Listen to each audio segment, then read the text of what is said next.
Ada Pak Zakiron, Bu Siti Nurlela, ya, ini kelihatannya memang sudah on the job semua gitu ya, sudah terjun di lapangan semua. Jadi yakin ini sudah punya pengalaman lapangan dalam dunia pendidikan. Karena itu ya nanti perkuliahannya jangan terlalu semacam S1 yang belum punya pengalaman kan. Kalau yang S1 punya pengalaman, dosen lebih banyak memberikan fasilitasi ya nanti mah saya yang memberikan kesempatan untuk Anda semua untuk memberikan kuliahnya ya dalam bentuk seminar, yaitu seminar kelas atau yang lain-lain, atau mungkin tugas juga. Dengan ini lebih terjamin komunikasi efektif karena kita andragogi semua, pendidikan orang dewasa. Dan sebelum masuk, tentu saya ingin menyampaikan perkenalan. Saya Muhsin, ya panggil saja Pak Muhsin gitu ya. Saya kebetulan ini punya teman dekatnya di UIN PJJ ini dengan Pak Dr. Musli, di satu kelas dengan saya waktu di UPI S3-nya ya. Ngajar juga ya Pak Dr. Musli ya. Mengajar nggak Pak Dr. Musli? Mengajar ya? Dr. Musli Hudin. Nah itu teman saya waktu S3 di UPI, dan alhamdulillah saya dilibatkan dalam pembelajaran di PJJ UIN Cyber ini. Lalu berikutnya tentang perkuliahan, sekali lagi menyampaikan perkuliahannya karena kita adalah andragogi, jadi nanti lebih banyak pada berdiskusi saja. Apalagi perkuliahannya adalah ya mata kuliahnya namanya analisis kurikulum, ya, analisis kurikulum PAI dan silabus, atau analisis kurikulum dan silabus PAI. Jadi ada dua dimensi yang berbeda dari mata kuliah ini, ada dimensi kurikulum, ada dimensi silabus. Walaupun dua-duanya bisa disebut kurikulum. Silabus itu ya juga kurikulum juga gitu ya. Hanya memang dari aspek pembahasan, kajian, kalau kurikulum lebih luas tentu daripada silabus. Silabus itu bagian dari kurikulum.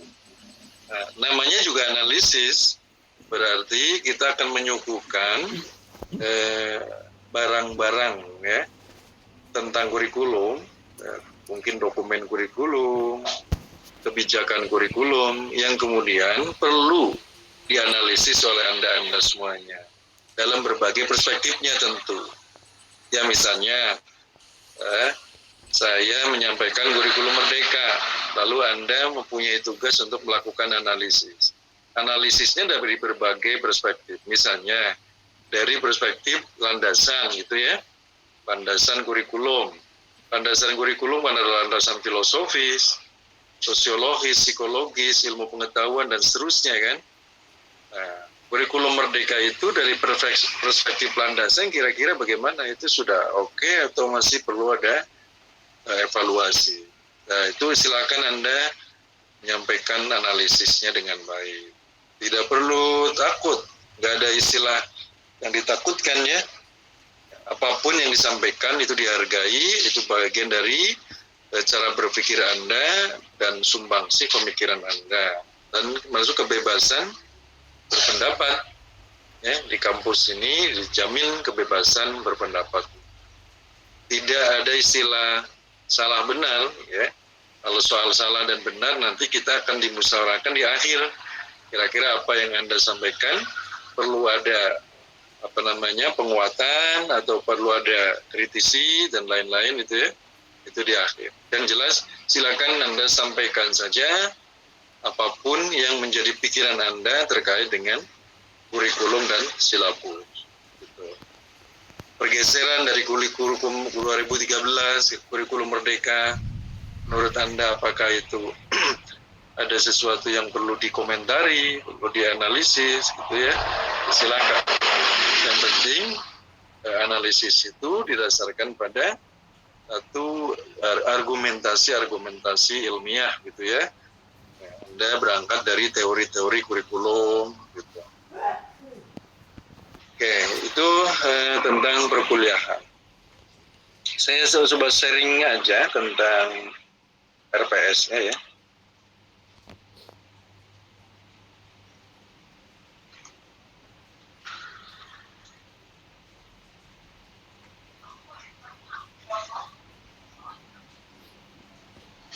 Yang mana ya? Ini ada dua ini. Saya yang ini dulu.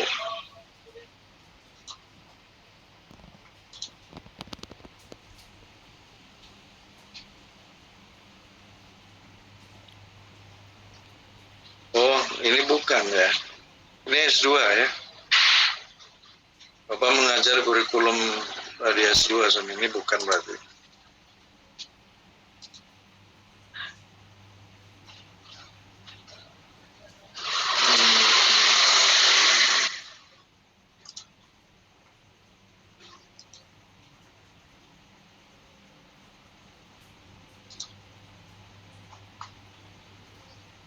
RPS analisis kurikulum. Nah, ini.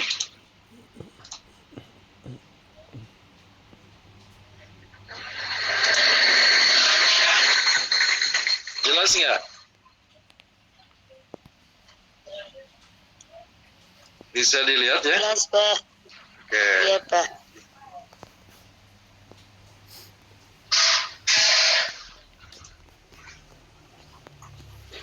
Di scroll jalan kelihatan? Kelihatan, Pak. Ya, baik. Coba di sini dulu. Tentang mata kuliah analisis kurikulum dan silabus PAI Satuan Pendidikan. Ini belum Bapak sharekan ya di grup belum ya? Ya nanti setelah bertemu ini Bapak sharekan. Untuk capaian pembelajarannya bisa dilihat di sini.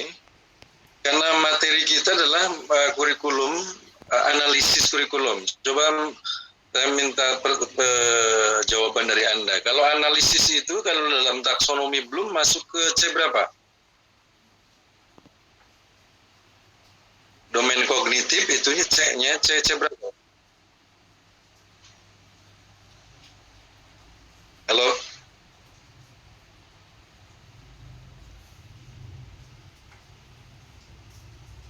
Silakan ada yang mewakili. Mata kuliah itu kan analisis, kurikulum, dan silabus. Ya.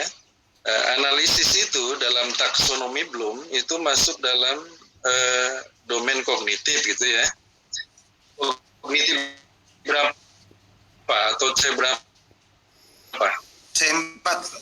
C4, bagus ya. C4 itu dalam taksonomi Bloom yang revisi ya. Itu C4. Tadi C4 itu analisis, lalu C5-nya apa? C5-nya? Mengevaluasi, Pak. Iya, kognitif 5 itu evaluasi. Kognitif 6? Mencipta. Mencipta, atau dalam bahasa Inggrisnya? Apa? To create. To create ya, mengkreasi gitu ya. Mengkreasi. Jadi analisis itu sudah masuk wilayah HOTS. Ya, HOTS itu higher order thinking skill. Jadi itu masuk pada wilayah berpikir kritis tingkat tinggi. Oke, itu analisis. Jadi mulai C4, C5, C6 itu adalah HOTS. Ya. Kalau yang mediumnya itu yang C3. Kalau C2 dan C1 itu LOTS ya. LOTS itu lower order of thinking skill ya. Ada tingkat berpikir kritis tingkat rendah. Nah, kalau analisis itu HOTS tingkat tinggi. Berarti ini hebat sekali nih Anda nih punya mata kuliah analisis kurikulum ya. Analisis kurikulum ada di wilayah C4. Berarti tingkat HOTS ya, tingkat tinggi itu. cara berpikir tingkat tinggi. Karena kita masuk wilayah host, maka kita coba lihat pada capaian pembelajaran mata kuliahnya. Capaian pembelajaran untuk mata kuliahnya, ini pada capaian pembelajaran mata kuliah, mahasiswa mampu menjelaskan konsep kurikulum dan silabus dalam PAI. Lalu CPMK 2-nya mampu menganalisis kebijakan kurikulum nasional dan implementasi dalam PAI. Mahasiswa mampu menyusun silabus yang relevan dan aplikatif. Lagi, mahasiswa mampu melakukan evaluasi kurikulum. Nah, ini evaluasi kurikulum berarti C-nya C5. Nah, untuk subnya, sub CPMK-nya dalam bentuk learning outcome, itu menjelaskan pengertian, fungsi, komponen, kurikulum gitu ya. Lalu mengidentifikasi regulasi kurikulum nasional terkait PAI, menganalisis perkembangan kurikulum PAI di berbagai jenjang pendidikan. Lalu merancang silabus berbasis kebutuhan peserta didik. Ini sub CPMK learning outcome yang tadi yang diturunkan dari C4 atau analisis. Masuk kepada strategi pembelajarannya. Strategi pembelajarannya, saya lebih suka pada Anda untuk melakukan problem based learning, ya, atau belajar berbasis masalah. Jadi Anda akan dihadapkan pada beberapa persoalan-persoalan tentang kurikulum, lalu Anda nanti membuat satu solusi-solusi atas masalah itu, ya. Lalu case study method atau metode studi kasus, misalnya Anda berbicara tentang kurikulum merdeka, ya, kurikulum PAI yang berbasis kurikulum merdeka. Lalu studi kasusnya di mana? Itu disebutkan. Itu namanya case study. Lalu ada project based learning, PBL, PJBL gitu ya, project based learning. Mahasiswa mengembangkan rancangan silabus PAI berbasis inovasi. Collaborative learning, diskusi dan presentasi. Lalu cell direct learning, mahasiswa mencari dan menganalisis dokumen kurikulum ataupun mungkin jurnal akademik. Nanti ada dokumen-dokumen kurikulum, kira-kira Anda melakukan analisisnya bagaimana. Oke. Rencana pembelajarannya ini ada 16 pertemuan. Pertemuan 8 itu UTS, pertemuan 16 adalah UAS.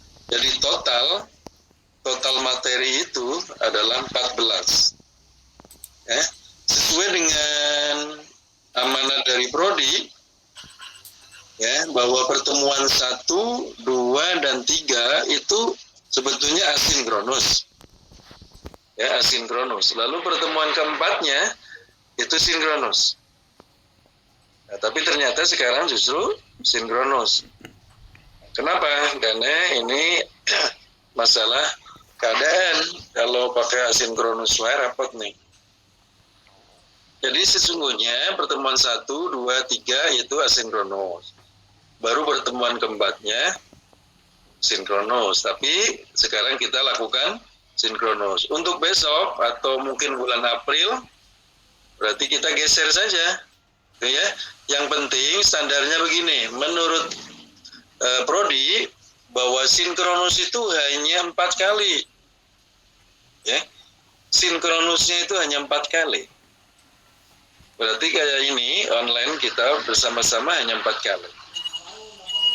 Ya, selanjutnya memang diberikan keleluasan kepada dosen, apakah sinkronus tetap di 4 pertemuan atau bisa saja ditambah, itu nanti tergantung musyawarah dengan mahasiswa. Kalau mahasiswa perlu sinkronus, maka kita laksanakan sinkronus. Itu ya. Lalu rencana pembelajaran yang 14 ini akan menjadi tugas-tugas Anda semua. Jadi tugas-tugas Anda ini berangkat dari RPS ini. Misalnya nomor 1 memahami konsep kurikulum PAI itu ya, pengertian, fungsi, prinsip, perbedaan kurikulum dan silabus, itu semuanya dibahas oleh Anda. Kalau jumlahnya nanti misalnya ada 50 orang, tolong nanti KM aja yang membentuknya. Jadi satu materi itu bisa dibahas oleh kelompok berjumlah 2 atau 3 orang. Jadi Bapak akan mengikuti, silakan KM membentuk grupnya, ada 14 grup. Ya. Kalau misalnya 50 lebih orang, tinggal dibagi aja, bagi 14. Berarti satu grupnya ada berapa orang, silakan. Ya. Ini semuanya nanti grup-grupnya untuk menyampaikan hasil-hasil dari perkuliahan. Nanti bisa aja berupa tugas, berupa proyek, berupa hasil diskusi, atau mungkin jurnal gitu ya, berupa jurnal. Oke, lanjut. Nah, penilaian sekarang coba dilihat ini bersifat total itu ya. Semuanya saling melengkapi. Bukannya kemudian misalnya kehadiran itu 5%. Itu bukan kemudian 5% itu disia-siakan, justru ini sangat menentukan. Kalau nggak pernah hadir, ya bisa saja nilainya jadi C gitu ya, jarang hadir. Jadi ini nilai kesatuan, ada kehadiran, tugas individu, kelompok, laporan analisis, draft silabus. Ini Anda diminta untuk membuat silabus. Ada mungkin ada refleksi, lalu ada artikel jurnal, Anda diminta untuk membuat jurnal kurikulum, dilaporkan. Lalu ada final project, ya. Misalnya submit artikel jurnal ya, kurikulum, mau Sinta 5, mau Sinta 4, misalnya, silakan. Terserah Anda ya, yang penting bisa submit. Kalau Anda ya, ini dicatat oleh Anda nih, kalau Anda bisa berhasil submit jurnal, ya, minimal di Sinta 5, itu Bapak sudah menjamin Anda akan mendapatkan nilai A+, ya, A+. Ya, lumayan ini 3 SKS, kalau A+ itu kan 4 kali 3 sudah 12, lumayan. Bisa menolong IPK yang lain. Oke ya. Tentang referensi, silakan dilihat aja referensi. Ada referensi bahasa Indonesia, ada berbahasa Inggris, dan juga bahasa Arab. Silakan kalian cari saja dalam internet, atau mungkin coba lihat kena Drive online ya. Sudah pernah masuk ke Drive online? PDF Drive online ya, silakan masuk. Bisa mencari buku-buku ini, insya Allah ada. Selanjutnya sudah selesai. Saya kira itu yang perlu disampaikan terkait RPS. Ada yang mau ditanyakan? Silakan. Pak Zakiron, pelaku KM, barangkali ada yang perlu dikonfirmasi, silakan. Iya Pak. Tadi kan tugas saya berarti membentuk 14 grup ya Pak, 14 kelompok. Iya betul. Terus itu kan seperti membuat tugas makalah gitu ya Pak. Nanti penyampaian hasilnya bagaimana Pak penyampaian hasilnya baik. Penyampaian hasilnya itu di lini masa. Nanti kita akan buatkan lini masanya. Kalau terjadi problem, ya ada trouble, maka sesuai dengan kebiasaan saya waktu tahun kemarin, itu kita punya Google Drive kelompok atau kelas. Jadi nanti kelompok atau mahasiswa langsung aja kirim filenya ke Google Drive kelas ini. Jadi nanti saya tinggal dikasihkan linknya gitu ya, kasih link saya, nanti saya bisa mengakses dari Google Drive. Itu kalau terjadi trouble ya. Dan double ini ya, double pertahanan, memang ada lini masanya, ada di Google Drive. Bahkan gambar dulu ya Pak, yang utama ya. Ya, Betul. Nanti kan ada komunikasi, Pak nih saya ternyata nggak bisa masuk gitu ya. Ya udahlah masukin ke Google Drive aja daripada terlalu lama gitu ya. Terkadang nggak itu misalnya begini, saya mengupload tugas harusnya dibukanya besok, tapi ini karena terlalu kajong-jonan teuing ya. Kalau bahasa Jawanya apa kajong-jonan teuing? Apa sih? Ya betah teuing naon lah karena masalah apa kesibuk gitu. Minggu depan kan baru membuka gitu. Baru membuka. Masa kan udah habis waktunya. Ya udah kerjakan tetap yang itu, perintahnya tetap yang itu. Hanya silakan masukkan ke Google Drive. Ya, jangan sampai kosong sama sekali. Kalau kosong salah satunya bahaya. Nanti nilainya bisa ngurangan ya. Pokoknya PJJ ini diusahakan seluruh tugas itu ada, ketika diperiksa itu ada semua. Jangan nggak ada. Kalau ada semuanya insya Allah. Apalagi tadi ya ini kelas ini berusaha ke jurnal ya, Sinta 5 misalnya. Sudah ada yang masuk jurnal belum? Belum, Pak. Mulai diajar tuh. Diusahakan. Ini kan kelompok ya. Iya. Misalnya ini jurnal tentang kurikulum. Saya contohkan ya. Misalnya tentang studi kasus implementasi kurikulum PAI di sekolah, ini 11 ya. Ya, materi 11 itu tentang studi kasus implementasi kurikulum PAI di sekolah. Nah, dibuat jurnal misalnya, tinggal begini aja, implementasi kurikulum PAI, itu ya, implementasi kurikulum PAI di SMP mana gitu, di SMA mana, itu ya. Nah, berarti kan studinya studi kasus, metode kualitatif ya, kualitatif, deskriptif, studi kasus itunya pendekatannya. Buatkan jurnalnya. Jurnal itu kan hanya terdiri dari abstrak, lalu pendahuluan, itu, selalu metode penelitian, terus penemuan dan pembahasan, kesimpulan, terakhir adalah referensi. Ini Bapak sharekan ya tentang struktur jurnal yang sebaiknya dibuat. Ini apalagi sudah habis mau sarjana ini loh. Apalagi kan sudah sarjana. Kalau sudah punya jurnal itu bagus itu.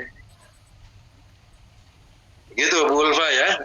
Kalian jangan potong ngantuk wae, potong sarek wae. Ulfa dari mana ini ngantuk wae wajah kieu? Dari mana?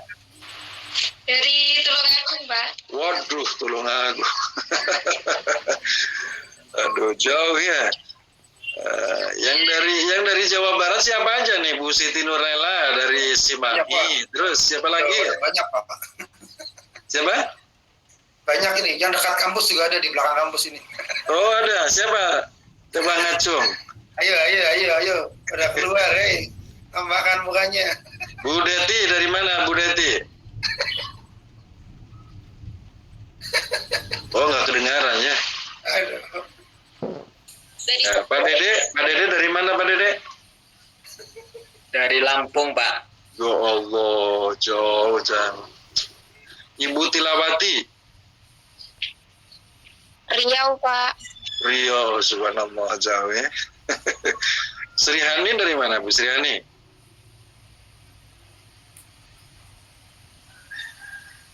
Oh, nggak kedengarannya. Nggak. Dari NTT, Pak, maaf.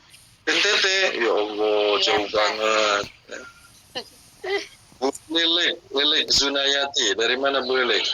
Dari Lamongan, Bapak. Lamongan juga ya. Iya. Semuanya sudah mengajar kan? Iya, mengajar, Pak, semua. Iya, Pak. Ada yang di SD, SMP, SMA, MTS mungkin gitu ya? Iya. Iya, Pondok pesantren. Iya, Pak. Ada yang sudah double degree? Belum sepertinya, Pak. Belum. Maksudnya kemarin sudah S1 gitu? Belum. Ada yang sudah pernah S1? sebelumnya? Pak. Banyak, Pak Doli Pak. udah, Pak Doli? Belum, Pak. Saya Baru ini. belum. ya? Saya Baru belum S1 sekarang? Bapak. Belum, Pak. Atau kemarin diploma berarti ya waktu itu ya? Ya, diploma. Iya, diploma Baru. dua. Bapak. Baru diploma 2, sekarang jadi ke sarjana ya. Iya. Insya Allah tinggal setahun lagi lah selesai. Jawab. Ya, mudah-mudahan Jadi semester, Bapak. Amin. semester 8 itu harus sudah selesai semua. Amin. Baik. Ya itu contoh ya tentang jurnal tadi yang saya sampaikan tentang studi kasus implementasi kurikulum PAI di mana, gitu. Jadi mudah, nggak usah khawatir nanti dibimbingkan dengan Bapak. Lalu misalnya lagi ada inovasi kurikulum PAI di mana? Ada nggak inovasi kurikulum PAI di SMP apa, gitu? Bentuk inovasinya apa? Kita laporkan. Lalu misalnya lagi tentang desain silabus PAI berbasis inovasi, misalnya ya, inovasinya inovasi apa disebutkan, boleh. Apalagi sejarah perkembangan kurikulum di Indonesia. Kurikulum PAI kan ada sejarahnya, Pak. Ada yang pra kemerdekaan, setelah kemerdekaan, lalu zaman Orde Baru, Orde Lama, dan seterusnya sampai sekarang. Itu ada sejarah perkembangan kurikulum PAI. Atau mungkin secara khusus membuat artikel sejarah perkembangan kurikulum PAI di pondok pesantren apa, begitu misalnya. Boleh. Ya. Ya, itu contoh Bapak membuat artikel jurnal. Kalau berhasil itu submit, Bapak langsung ya Ibu dapat A+ pokoknya nama. Ya, A+ itu. Syukur-syukur nanti dibimbingkan dengan Bapak, nanti Bapak ada namanya juga ya. Misalnya Pak Doli Samsuri sebagai penulis 1, Bapak sebagai pembimbing, saya masuk sebagai penulis 2. Pak Zakiron juga gitu, Pak Zakiron. Penulis 1. Nanti dibimbing oleh Bapak. Ya, submitnya nanti diarahkan oleh Bapak. Siapa Jadi cara submitnya begini, gitu. Ya. Kalau jurnal 5, Sinta 5 itu biasanya masih gratis. Kalaupun ada bayar itu paling 150.000, ya. Nggak mahal-mahal. Kalau yang sudah mahal itu jurnal yang Sintam 2. sampai berapa itu? Itu sudah minimal di angka 2 juta. Apalagi Scopus itu minimal itu 5 juta, 7 juta, sampai 20 juta juga sudah ada. Itu Scopus. Uang buku paling murah itu, Pak. 5 juta. Ya kalau yang semester 6 ini mah nggak usah ke situ ya. Sinta 5 aja, yang penting sudah Sinta. Gitu ya, Pak ya? Nah, Sinta 5 itu palinglah sekitar bayar 150.000 lah. Kalau ada yang bayar. Ada juga yang gratis. Ya. Banyak yang gratis Sinta 5. Ya. Punya pengalaman, punya pengalaman. Oke, silakan ada yang mau bertanya. Ada apa istilahnya feedback dari Anda semuanya. Hari ini tidak perlu saya memberikan mata kuliah materi yang terlalu banyak. Cukup ngobrol aja, silakan. Feedbacknya bagaimana dari Bapak Ibu, inginnya apa? Nanti saya sampaikan. Silakan. Mungkin dari Pak KM-nya dulu, Pak Zakiron, dari Pak Doli, ya Bu Sriani, Bu Ulfa, silakan. Komentar-komentar tentang kurikulum. Bisa itu Pak, mohon RPS-nya di-share di grup dulu biar bisa mempelajari, Pak. Ya, betul. Nanti setelah ini saya sharekan ke grup. Oke. Untuk kurikulum itu kan sebetulnya ini yang kedua ya. Dulu waktu semester 4 kan sudah belajar kurikulum kan? Iya, kurikulum. Waktu itu kalau nggak salah, tapi tentu bukan dengan Bapak. Ya, saya mengajar di semester 4. Ya, kalau dulu itu namanya B4 sama B3. B3 dan B4. itu tentang kurikulum, itu semester 4 kalau salah. Ini kan semester 6 ya.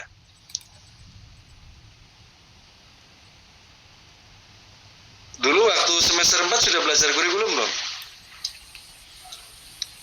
Udah kan? Sepertinya sudah, Pak. Udah.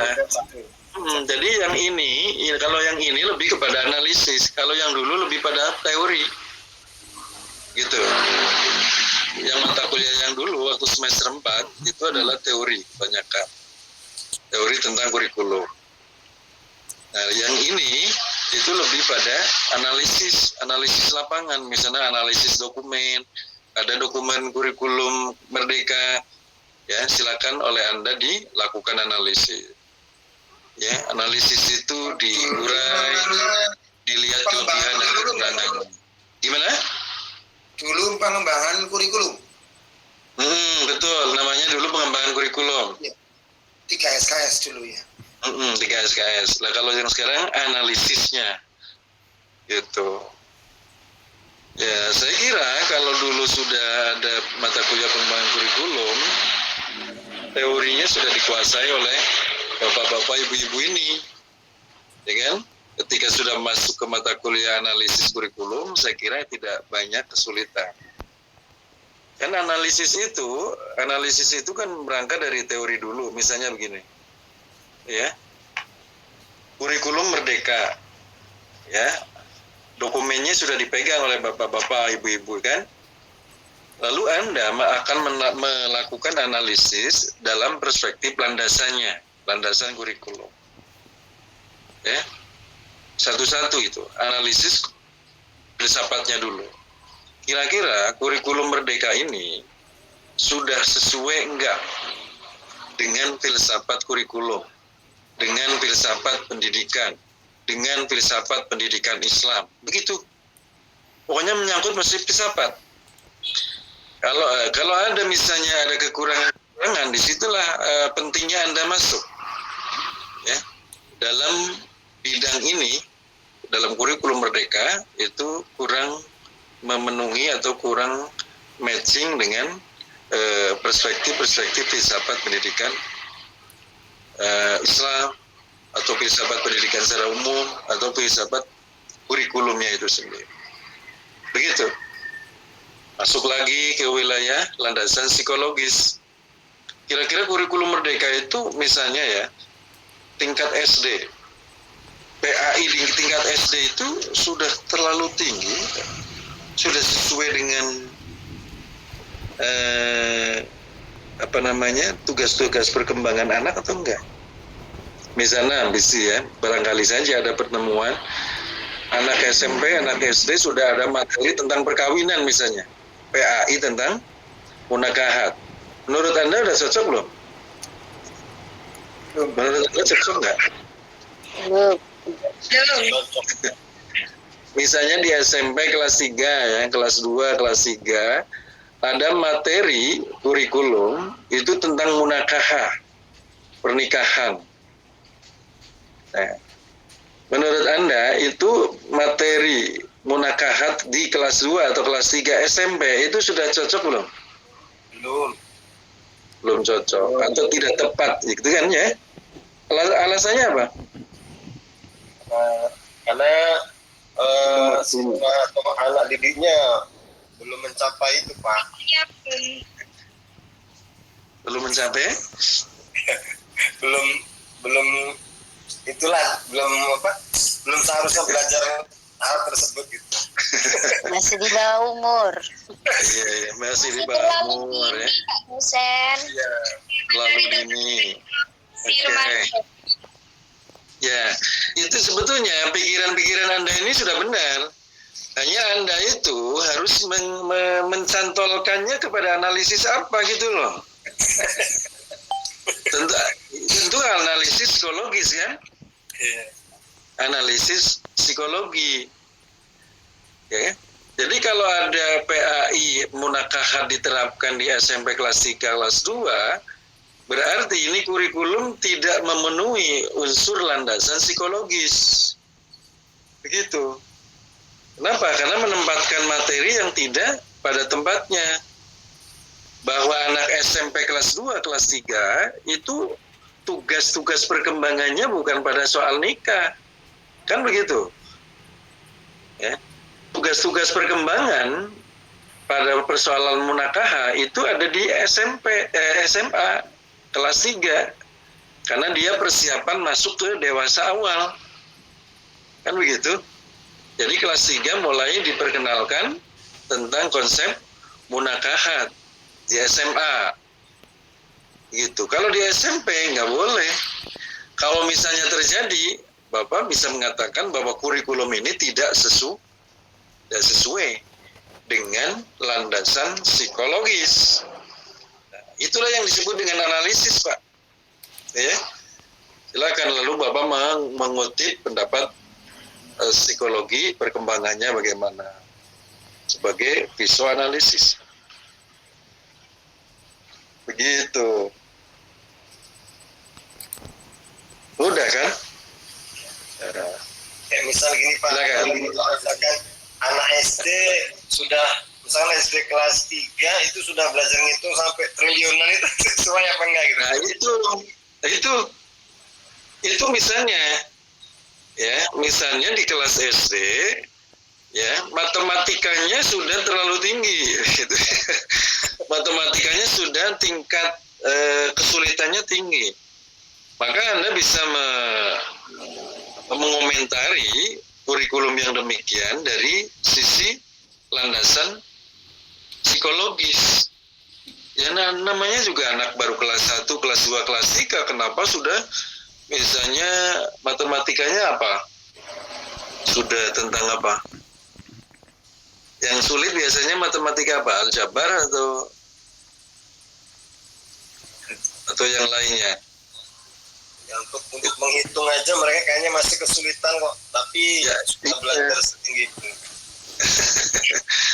Jadi yang penting anak-anak itu kelas 1, 2, 3 ya udahlah calistungnya diperkuat dulu lah, baca, ngitung 1 tambah 2 ya, dan perkalian dikuatkan dulu.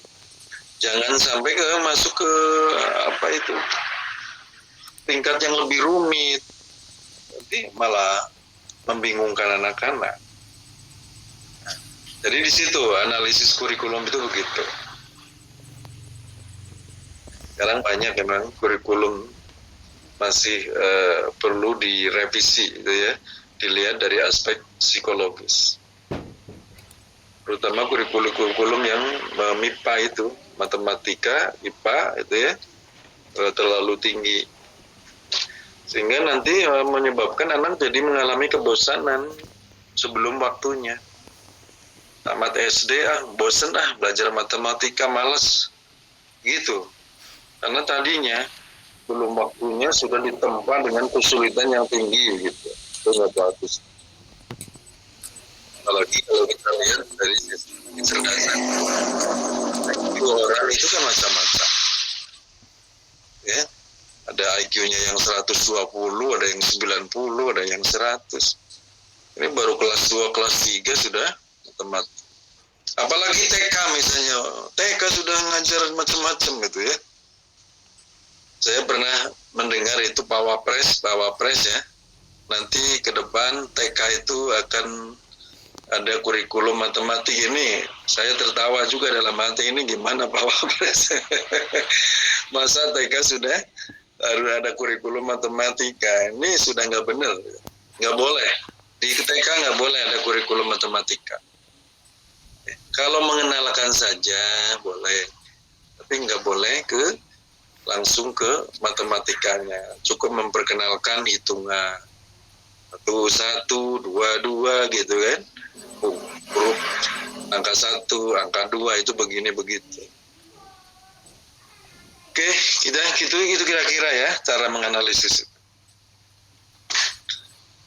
Untuk materi-materi lanjutannya, kemungkinannya Bapak akan menyampaikannya di lewat grup dan juga di-upload dalam lini masa. Dan pertemuan hari ini dianggap 2 pertemuan pertama dan pertemuan kedua. Ya. Nanti silakan kalau sudah bisa mengisi daftar hadir di lini masa, isi aja daftar hadir. Ya. Lini masanya. Isi aja, isi ke-1 dan isi ke-2. Yang hadir hari ini, yang 39 orang berarti hadir ke-1 dan hadir ke-2. Oke, ada pertanyaan lagi? Cukup. Pak Abdul Majid? Cukup, Pak. Ada pertanyaan Pak Abdul Majid? Pak Ahmad Najib, nih baru kelihatan fotonya nih. Kalau tidak ada, saya kira kita tutup. Gimana? Sedikit mau tanya tentang masalah kurikulum. Dengar Pak ya? Iya ya, gimana Pak? Ya Pak Muhammad Najib, silakan. Apakah kurikulum itu bisa dikatakan dengan sistem? Ya. Apakah kurikulum itu bisa dikatakan dengan sistem untuk mencapai sebuah tujuan? Oh, bisa. Begini Pak, secara teori kurikulum itu memang berbagai perspektif. Ada kurikulum sebagai mata pelajaran, ada kurikulum sebagai bidang studi gitu ya. Yang paling komprehensif adalah kurikulum sebagai sebuah sistem. Itu yang paling komprehensif. Mengapa? Karena dalam dunia pendidikan, seluruh komponen-komponen yang melingkup dari dalam pendidikan dan saling mendukung untuk kepentingan pendidikan itu masuk dalam setting kurikulum atau desain kurikulum. Makanya kurikulum harus dibaca, harus dilihat sebagai sebuah sistem. Begitu. Misalnya kita itu membuat kurikulum untuk sosial masyarakat mana, gitu Pak. Betul dilihat. Jadi bukan hanya soal kita membuat kurikulumnya, tapi soal masyarakat mana yang kita susunkan kurikulumnya. Misalnya kurikulum PAI di lingkungan masyarakat yang heterogen, itu harus buatlah kurikulum yang memenuhi unsur heterogenitas masyarakat, komunitas. Ada Muhammadiyah, ada NU, ada Persis, ada PUI, gitu ya, ada Wahabi dan sebagainya. Semuanya hidup dalam satu komunitas dan itu semuanya warga negara Indonesia. Nah, Anda sebagai pengembang kurikulum membuat kurikulum, maka kurikulumnya harus kurikulum yang berbasis pada kondisi masyarakat yang ada. Kurikulum PAI yang bisa diterima oleh seluruh lapisan masyarakat yang ada. Begitu, Pak. Nah, itu artinya bahwa kita menyusun kurikulum itu dilandaskan kepada kepentingan sosiologis, kepentingan sosial. Nah, itulah yang oleh Pak Najib bahwa kurikulum itu ya dilihat atau disebut sebagai sebuah sistem. Ya. Juga misalnya dalam politik, kondisi politik. Kurikulum PAI Indonesia dengan kurikulum PAI Iran, Irak, Arab Saudi itu berbeda, Pak. Kenapa berbeda? Karena ya perbedaan diwarnai oleh persoalan sistem politik. PAI di Indonesia itu diwarnai oleh politik Indonesia yang berdasarkan Pancasila. Ya. Secara lugas, politik kita adalah politik demokrasi. Demokrasinya demokrasi Pancasila. Dan di Iran, di Irak, di Arab Saudi, itu berbeda, Pak. Negaranya itu adalah berdasarkan agama, ya, berdasarkan Al-Quran dan Al-Hadis. Maka pengembangan kurikulum yang disusun oleh negara itu juga berbeda-beda, Pak. Antara PAI Indonesia dengan PAI Arab Saudi itu beda, Pak. Ternyata yang membuat perbedaannya adalah itu tadi, persoalan perbedaan kebijakan politik. Begitu. Di Indonesia lebih kepada demokrasi politik Pancasila, sementara di Arab Saudi adalah politik Islam atau negara agama begitu. Itu sangat jauh berbeda. Kalau di kita PAI-nya PAI yang sangat inklusif, bukan eksklusif. Semua kalangan itu masuk semua. Ya. Kalaupun kemudian masuk pada wilayah eksklusif, itu sudah diramu oleh masing-masing lembaga. Misalnya nih, PAI-nya produksi dari mana? PAI produksi dari 3 serangkai. Misalnya kan itu. Ketika masuk itu buku 3 serangkai ke lembaga Bapak Ibu, silakan diramu lagi. Karena Bapak Ibu itu adalah orang berbasis komunitas NU, ya silakan kembangkan PAI-nya sesuai dengan komunitas NU. Yang Muhammadiyah, silakan kembangkan dengan komunitas Muhammadiyahnya. Gitu. Tapi kurikulum bersifat independen, mewadahi semuanya, mengakomodir semua. Oke, itu saya kira jawabannya. Ketika nanti kita membahas kurikulum sebagai sebuah sistem, itu pembahasannya bisa berhari-hari, Pak. Ya, begitu sangat rumit dan detail. Ya. Ada lagi tanggapan? Mungkin ya, Pak.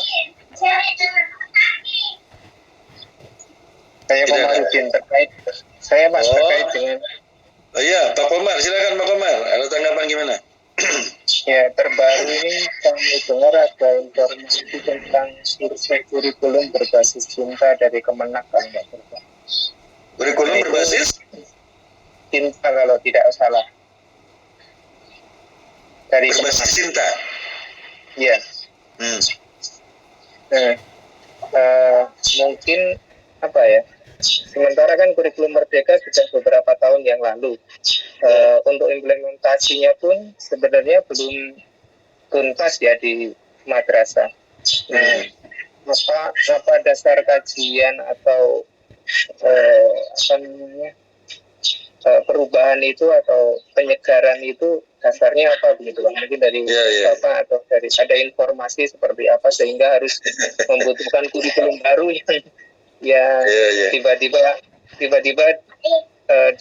disampaikan, disosialisasikan. Terima kasih Pak. Baik.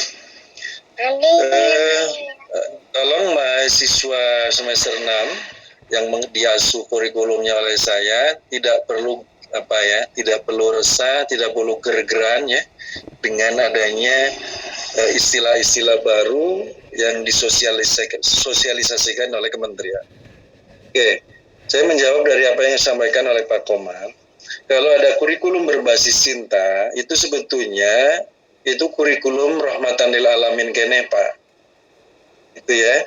Jadi tahun yang kemarin itu kan Kementerian Agama mengembangkan pendidikan yang rahmatan lil alamin. Kurikulum yang rahmatan lil alamin. Nah, kalau di Kementerian Pendidikan Nasional itu adalah kurikulum Merdeka Mandiri Belajar, gitu ya. Yang capaiannya adalah P5. Proyek penguatan pelajar Pancasila gitu ya, P5 itu. Oke. Jadi kalau di Kemendikbud itu adalah P5, kalau di Kemendag itu adalah pelajar rahmatan lil alamin. Nah, kalau misalnya hari ini Kementerian Agama akan menggeser dari rahmatan lil alamin kepada cinta, itu sebetulnya ya eta-eta kene Pak, gitu ya. Karena kan rahmatan lil alamin itu kan konsep besar, ya kan? Lalu diambil esensinya adalah soal cinta. Ya kan, rahmatan lil alamin itu adalah ajaran esensialnya adalah tentang cinta. Nanti ketemu juga sebetulnya dengan P5 itu, ya, dengan P5 antara rahmatan lil alamin dengan penguatan pelajar pemuda Pancasila, proyek penguatan pelajar profil pelajar Pancasila. Iya, proyek penguatan kan, proyek penguatan P5. Nah, satu itu Pak. Yang kedua, wajarlah kalau Menteri Agama hari ini punya wacana terminologi yang baru. Karena Pak Menteri Dikbud pun punya wacana yang baru, yaitu apa? Tentang deep learning. Oke? Deep learning sudah berjalan belum? Sedikit. Ya, deep learning, bahas deep learning dulu. Deep learning itu bukan kurikulum, Pak. Ya, betul. Deep learning itu adalah pendekatan pembelajaran, ya, yang disarankan oleh Kementerian Pendidikan untuk dijalankan oleh guru-guru di sekolah. Ya, unsur deep learning itu 3. Ada mindful learning, meaningful learning, joyful learning, gitu ya. Kalau pertama ya, mindful learning itu pembelajaran yang mengembangkan kemampuan berpikir kritis, itu mindful. Dari kata mind itu artinya otak ya, berpikir. Kalau meaningful itu pembelajaran yang bermakna. Ya, antara pembelajaran teori tidak boleh terjadi putus dengan apa yang ada di masyarakat. Harus ada kontekstualisasi antara teori dengan masyarakat.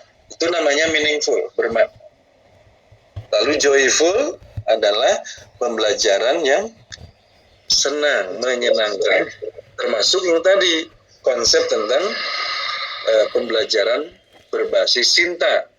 Jadi dia harus memenuhi unsur-unsur meaningful, joyful, juga mindful. Begitu Pak, arah nama kadinya. Gitu Pak Komar. Jadi Pak Komar nggak usah riwehnya, nggak usah bingung istilah saya, biarin saja lah para kementerian itu untuk melakukan inovasi terminologi, facting lahnya, facting kalau bahasa silakan aja gitu ya, nggak apa-apa. Yang penting kita terus pada posisi menggunakan kurikulum yang sesuai gitu aja. Istilah itu bisa berubah-ubah apapun, Pak. Ya, terima kasih Bapak. Oke. Ada lagi? Ini waktu sudah jam 2 lebih 23 menit, tinggal 7 menit kita selesai.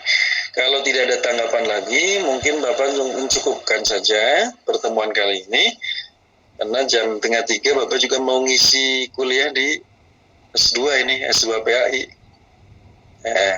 Online juga, jadi kalau memang tidak ada tanggapan lagi, Bapak mencukupkan saja pertemuan kali ini. Ya, masih ada waktu bagi yang ibu-ibu untuk masak, persiapan. Bapak-bapak juga untuk membantu persiapan makan. Mempersiapkan makannya. Saya kira itu. Nanti bisa lanjut juga S2 online enggak, Pak? Ada itu. Online juga, Pak. PJJ itu ada. PJJ S2 PJJ ada. PAI. Mudah-mudahan. Iya. Baik, terima kasih kepada semuanya. Mudah-mudahan pertemuan ini pertemuan yang diberikan keberkahan Allah Subhanahu wa taala. Pembicaraan saya adalah pembicaraan tentang keilmuan, walaupun bukan ilmu agama, tapi tentu adalah ini keilmuan yang untuk mendesain ilmu agama. Ya. Tetap diberikan keberkahan oleh Allah dan kemudahan untuk Anda semuanya. Juga sehat walafiat. Mudah-mudahan bulan April depan kita akan bertemu kembali setelah Lebaran tentunya, setelah Lebaran. Iya Pak. Ya.